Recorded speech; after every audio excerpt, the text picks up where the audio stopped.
James Wellington straightened his bright red tie and looked into the camera with his famous smile. The studio lights were hot on his face. But he was used to it after 15 years of hosting Wellington Tonight, Britain's top evening talk show. Tonight felt special though. He had something big planned. "Good evening, everyone," James said, his voice smooth and confident. "Welcome back to Wellington Tonight. I'm your host, James Wellington. And do I have something interesting to talk about tonight?" The audience of 200 people sat quietly in their red velvet seats. James loved this moment before he dropped his verbal bombs. He felt like a king on his throne, ready to judge whoever he pleased. "Let's talk about dinosaurs," James began, his smile turning into a smirk. "Not the big scary ones you see in movies, but the real ones. The ones still walking around today, telling the rest of us how to live our lives." Behind him, a huge screen lit up with a photograph. It showed an elderly man with kind eyes and silver hair, sitting in a simple wooden chair. The man looked peaceful, almost grandfatherly. "This is Robert Mitchell," James announced, pointing at the screen. 89 years old, famous movie director, and apparently still thinks he knows what's best for everyone. James paused and picked up a tablet from his desk. "Yesterday, this old man gave an interview to the BBC.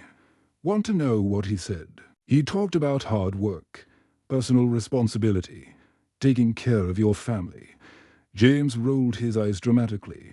The audience shifted uncomfortably in their seats. Some people looked confused. Robert Mitchell was loved by millions of people across Britain.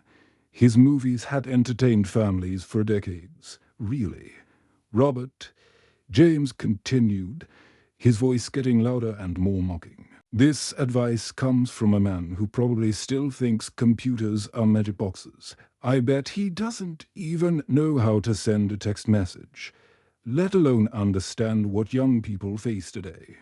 In the back of the studio, Emma Harris, James's assistant, watched with growing worry. She had worked for James for 3 years and had never seen him this cruel. Emma clutched her clipboard tighter and wished she could stop what was happening. James was just getting started. He clicked a button on his desk, and video clips of Robert Mitchell's old movies began playing on the screen behind him. Cowboys, war heroes, ordinary men doing extraordinary things. "Look at this outdated nonsense." James laughed coldly. "Movies about men being tough and silent, about doing the right thing no matter what, about honor and courage. How absolutely ancient. Can you get?" The audience laughed nervously. Some people clapped, but it sounded hollow in the big studio. James didn't notice. He was lost in his own performance, feeling more powerful with each cruel word. "Maybe it's time for some people to step aside," James declared, standing up from behind his desk. "Maybe it's time to let the modern world move forward without these walking history lessons telling us what to do." For 20 long minutes, James continued his attack. He made fun of Robert's age, calling him completely out of touch with reality. He mocked the values in Robert's movies, saying they were dangerous and old-fashioned. He even made jokes about how Robert probably needed help using a television remote control. The cameras captured every mean word, every cruel laugh, every dismissive gesture. James felt like he was giving the performance of his life. He imagined millions of viewers at home, nodding along with his brilliant commentary. But 300 miles away, in a small stone cottage in the English countryside, the reality was very different. Robert Mitchell sat in his favorite armchair, the one Margaret had bought him for their 40th wedding anniversary. The chair was old and worn, but comfortable. Robert's weathered hands, marked by decades of hard work both behind and in front of cameras, were folded peacefully in his lap. He watched James Wellington's attack without saying a word. His face showed no anger, no hurt, no surprise. He had lived through much worse things than a young man's cruel words. Margaret Mitchell, his wife of 62 years, sat on the sofa nearby.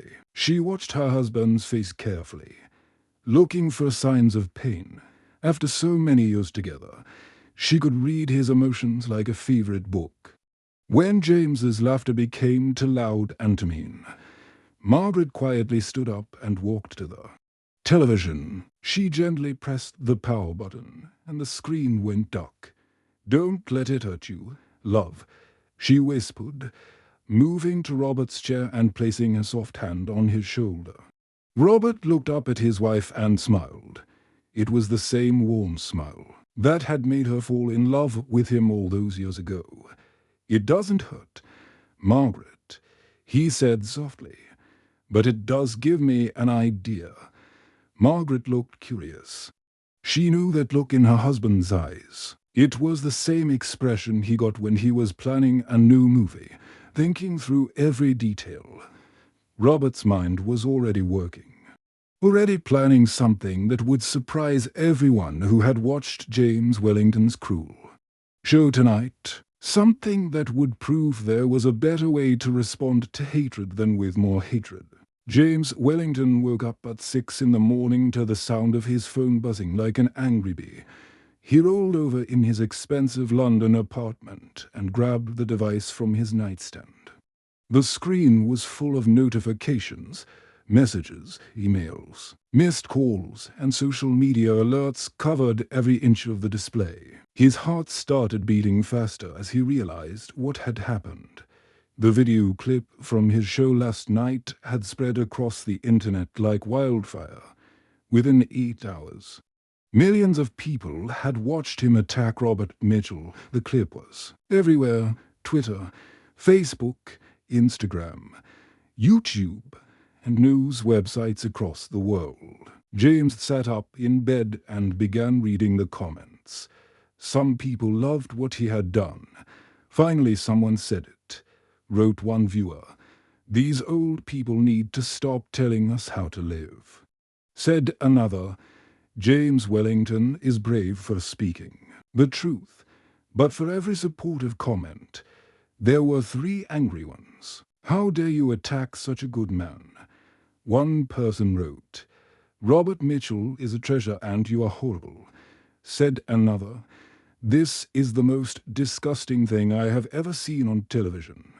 James felt something strange in his stomach.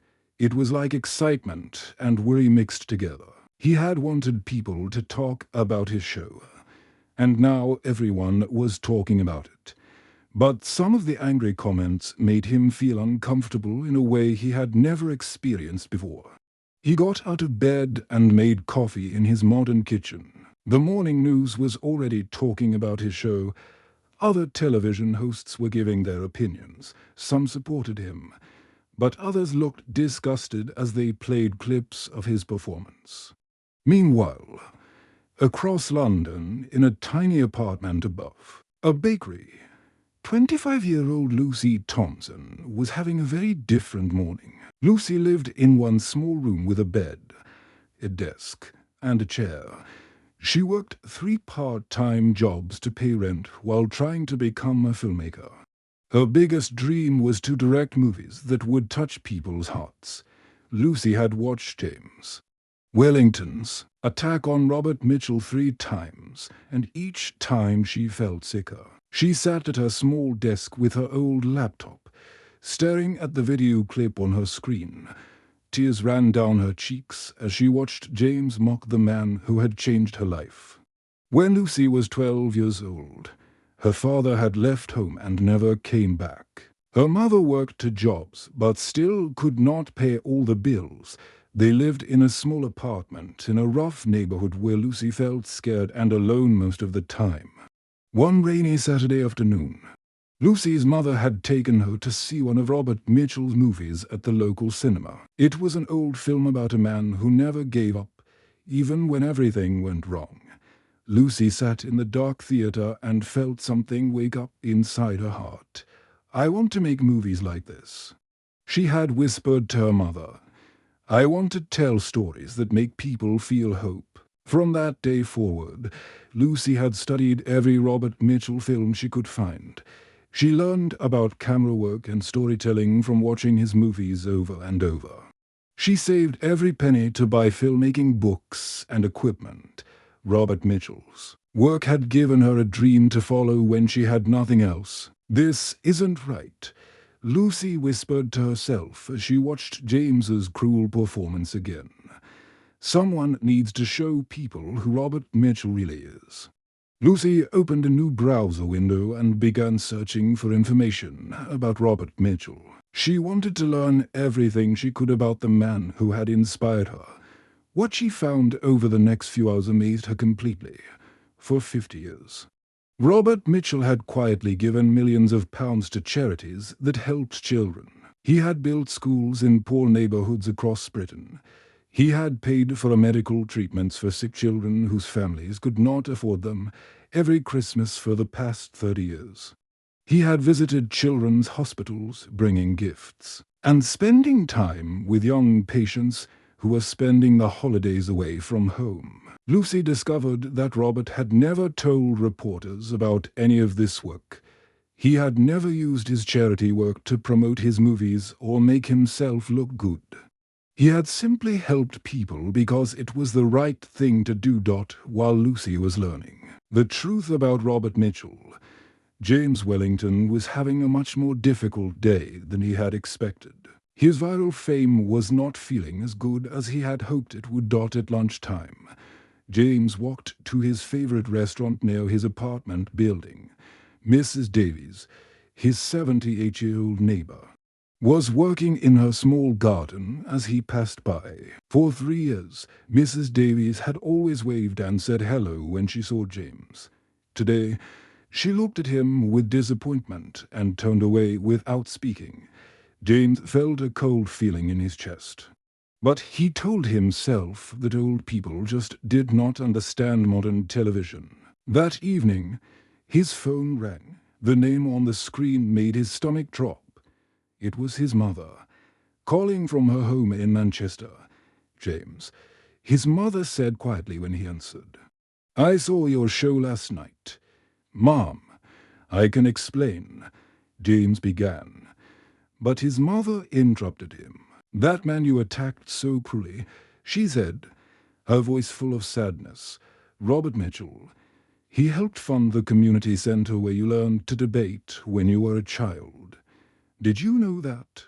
James felt something cold and heavy settle in his stomach. He had not known that at all. Robert Mitchell woke up on Wednesday morning 3 days after James Wellington's attack and did something that surprised everyone who knew him. Instead of calling lawyers or planning his own television appearance to defend himself, he picked up his phone and called his old friend Henry, who ran a charity for young people. "Henry," Robert said in his calm voice, "I want to start something new, something important." 2 hours later, Robert was sitting in Henry's small office above a coffee shop in central London. The room was filled with papers and photographs of young people who had been helped by Henry's charity over the years. "I want to create a foundation," Robert explained, his weathered hands folded on the wooden table. "Something that will give young people from poor families a chance to learn filmmaking. They all have stories to tell, but they don't have the money for cameras or film school." Henry smiled broadly. He had known Robert for 20 years and was not surprised by his generosity. But he was amazed by the timing. After what happened on television, most people would be planning revenge. Henry said. Robert shook his head gently. "Anger never created anything beautiful, my friend. But hope can change the world." That afternoon, Robert held a small press conference in Henry's office. Only 5 reporters came, but it was enough. Robert sat in a simple chair and spoke quietly into the microphones. I am announcing the creation of the Young Voices Film Foundation, he said. Every young person deserves a chance to tell their story, especially those who feel unheard and forgotten by society. Robert explained that he would personally provide money for filmmaking scholarships, equipment, and training programs across Britain. Young people from poor families would be able to apply for grants to buy cameras, attend film school, or make their first movies. The reporters asked if this was a response to James Wellington's attack. Robert smiled peacefully. This is a response to the needs I see around me every day. There are so many talented young people who just need someone to believe in them. But Robert did not stop with the foundation announcement. The next morning, he put on his oldest clothes and took the train into London. He walked to a homeless shelter in East London where volunteers served breakfast to people who had nowhere else to go. I would like to help, Robert told the shelter manager. A kind woman named Susan. I can serve food, wash dishes, or just listen to people if they want to talk. Susan was shocked to see the famous director, but she quickly put him to work. Robert spent 4 hours serving eggs and toast to homeless men and women. He listened to their stories without judging them. He treated each person with the same respect he would show to a movie star. Word spread quickly about Robert's visit to the shelter, but he refused to talk to reporters about it. This is not about publicity, he told Susan when she asked if he wanted photographers to document his work. This is just about helping people. Lucy Thompson heard about Robert's activities through a friend who worked at the shelter. She grabbed her small camera and decided to follow Robert's story, but not in the way other reporters were doing. Lucy wanted to show the truth about Robert Mitchell really was. She found him the next day at a veteran centre in South London, where he was reading newspapers to elderly men who had fought in wars decades ago. Lucy watched through the window as Robert sat patiently with a 90-year-old veteran named Arthur, listening to stories about World War II. He comes here 3 times a week. One of the centre workers told Lucy, has been doing it for years, but he never wants any credit for it. Lucy began following Robert with her camera, but always from a respectful distance. She filmed him reading stories to children at libraries that had no money for new books. She recorded him helping to serve dinner at community centers in poor neighborhoods. She watched him spend hours talking to teenagers who felt lost and hopeless. One evening, Lucy was waiting outside a youth center in North London when Robert emerged after spending 2 hours teaching young people about filmmaking. She had been following him for a week, and her camera was full of footage showing his quiet kindness. "Excuse me, Mr. Mitchell," Lucy called out nervously. "My name is Lucy Thompson. I'm a filmmaker, and I've been documenting your work this week." Robert stopped and looked at her with interest. "A filmmaker? How wonderful. What kind of films do you make?" Lucy felt her cheeks turn red. "I'm still learning, sir. Your movies inspired me to start making films when I was 12 years old." They walked together toward the bus stop. Lucy gathered her courage and asked the question that had been bothering her all week. "Why are you doing this?" she asked. "After what James Wellington said about you on television, you have every reason to be angry and bitter. Why are you responding with such kindness?" Robert stopped walking and looked at Lucy with gentle eyes. His face was calm and peaceful, like a grandfather talking to his granddaughter. "Because anger is a prison, my dear," he said softly, "and I choose to be free." Meanwhile, across London in his modern office, James Wellington was watching news. Reports about Robert Mitchell's activities were growing discomfort. Every television channel was talking about the elderly director's charitable work and his new foundation for young filmmakers. James sat in his expensive chair and felt something he had never experienced before. The man he had Marked as old and irrelevant, was touching more lives in 1 week than James had touched in his entire 15-year television career. His producer, David, knocked on the office door and entered carefully. "The network executives want to meet with you tomorrow," David said. "They want you to do a follow-up segment about Robert Mitchell." James stared out his window at the busy London street below. Cars and buses moved past his building, full of people living their lives. For the first time in years, James Wellington did not know what to say. James Wellington lay in his king-sized bed, staring at the ceiling of his expensive London apartment. The digital clock on his nightstand glowed red in the darkness, showing 3:15 in the morning. This was the third night in a row that he could not sleep. Every time James closed his eyes, he saw Robert Mitchell's face, not the photograph he had mocked on his television show, but the images from the news reports. Robert serving food to homeless people, Robert reading to children in rundown libraries, Robert listening patiently to old veterans who had no one else to talk to. James rolled over and punched his pillow, trying to get comfortable. But comfort would not come. The old filmmaker's grace in the face of such cruelty haunted James like a ghost that would not leave him alone. At 4 in the morning, James gave up trying to sleep. He put on his robe and walked to his kitchen, where he made strong coffee and sat at his marble counter, watching the dark London sky slowly turn grey with the approaching dawn. When James arrived at his office that morning, he found a thick folder waiting on his desk. His research team had been working for days to gather information about Robert Mitchell's life and career. James had asked for ammunition to use in a follow-up show. More material to continue his attack. But as James opened the folder and began reading, something completely unexpected happened. Instead of finding reasons to mock Robert Mitchell further, James discovered a man whose life was dedicated to helping others.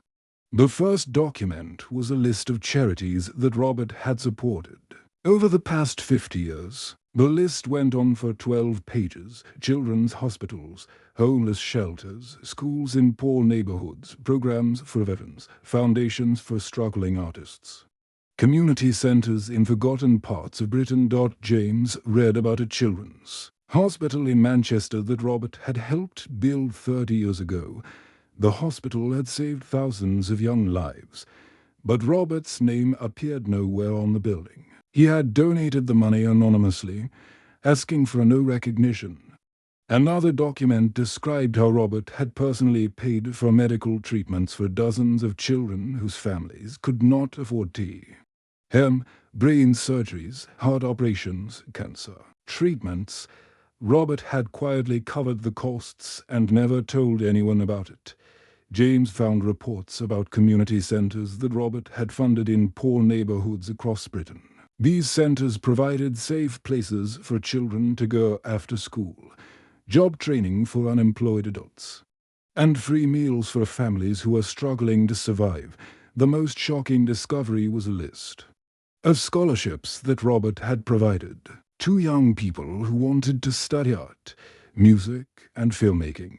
Over the years, Robert had helped hundreds of talented young people attend university when they could never have afforded it otherwise.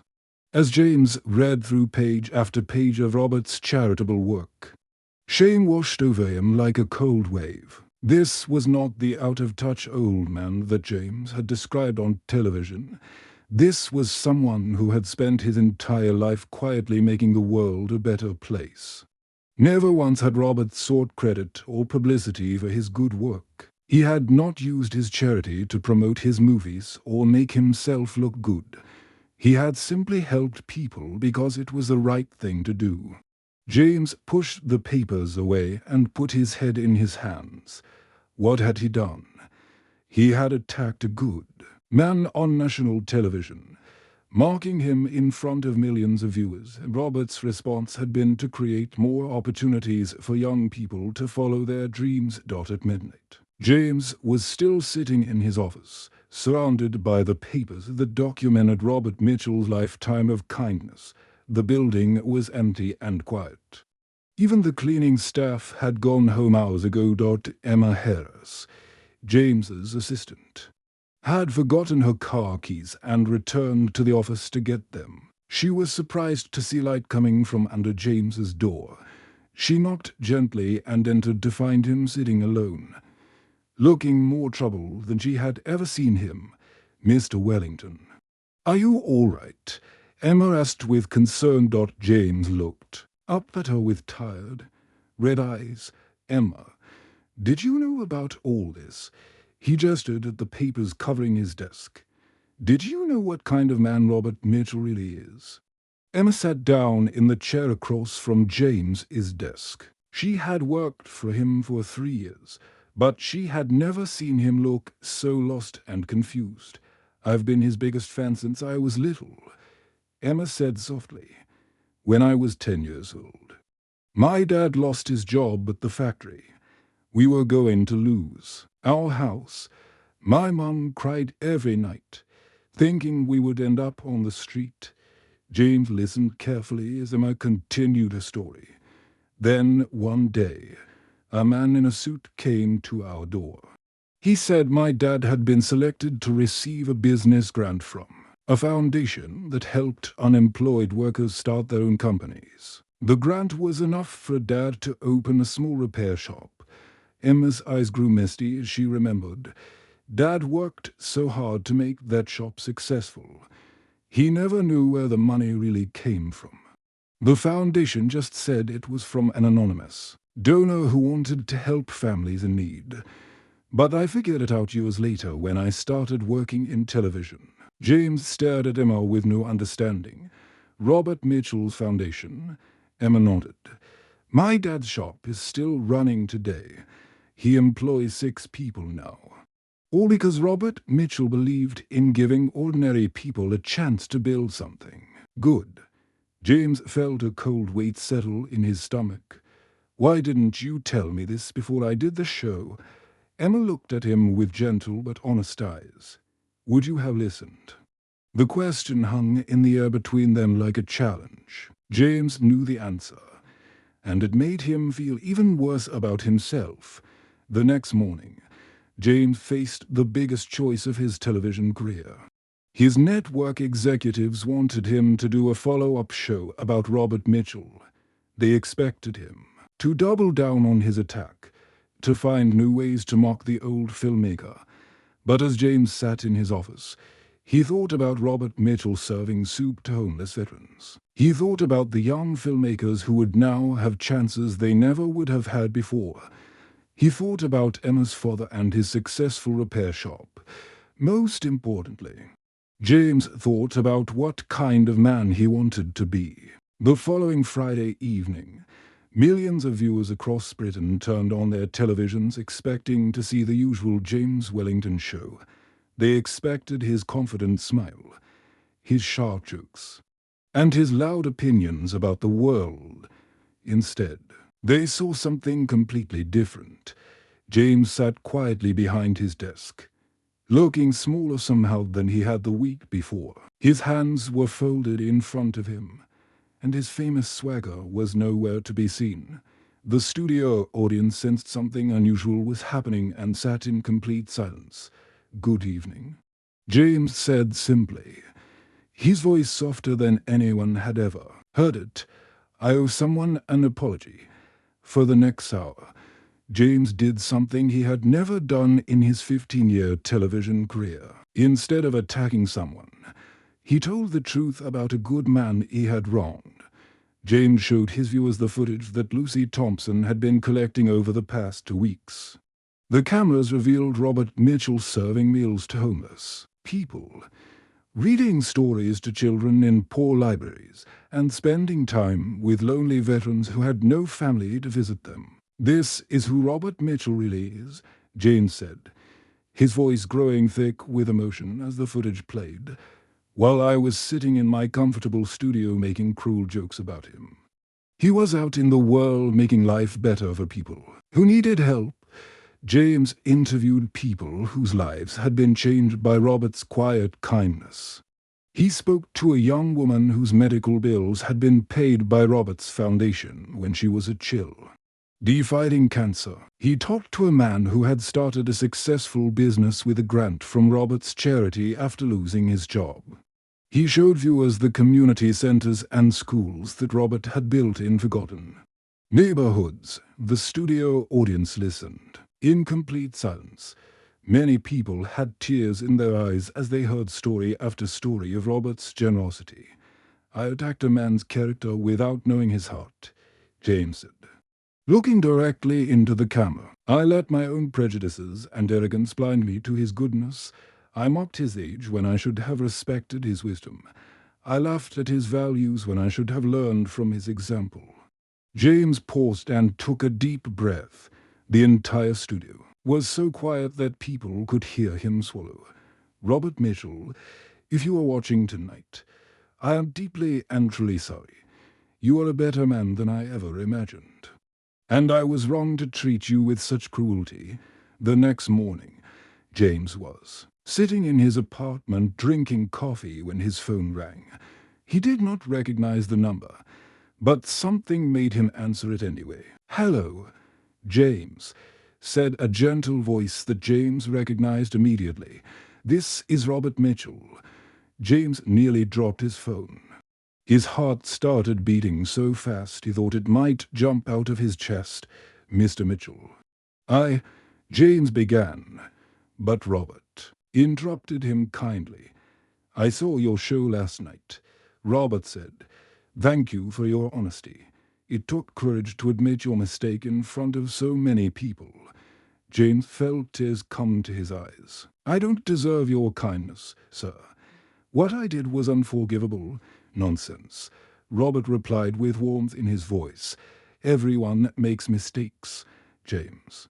What matters is what we do after we realize we were wrong." Robert paused for a moment, then continued, "I forgive you completely, and I would like to invite you to join me at the homeless shelter tomorrow morning, not for cameras or publicity, but because I think you would enjoy meeting some truly remarkable people."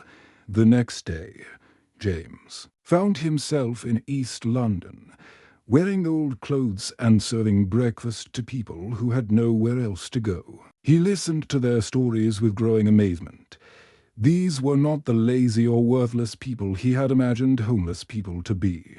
They were ordinary men and women who had faced terrible bad luck, illness, or family problems that had left them with nothing.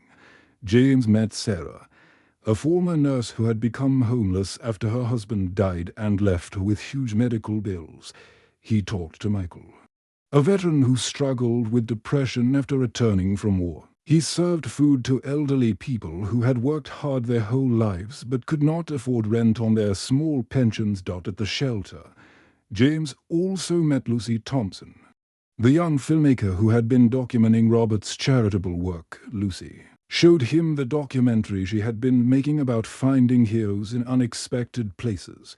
"Your attack on Mr. Mitchell actually led to something beautiful," Lucy told James as they cleaned dishes together. "It showed the world what real grace looks like. When someone hurts you, you can choose to hurt them back, or you can choose to respond with love." Over the following months, James Wellington slowly transformed his television show. Instead of tearing people down with cruel jokes and harsh criticism, he began lifting people up. He highlighted everyday heroes who were making their communities better. He gave voice to people who were usually ignored by the media. James featured stories about teachers in poor schools, nurses working extra shifts to help patients, volunteers feeding hungry families, and young people starting programs to help elderly neighbors.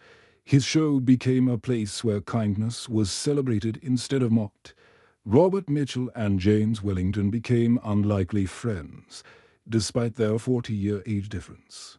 They discovered they both believed that everyone deserves dignity and respect. They worked together on several charity projects, with Robert teaching James that true strength comes from helping others, not from hurting them. Lucy Thompson's documentary about Robert Mitchell won several film awards, but more importantly, it inspired thousands of young people around the world. They learned that the best way to respond to hatred is with love, and that kindness is always more powerful than cruelty.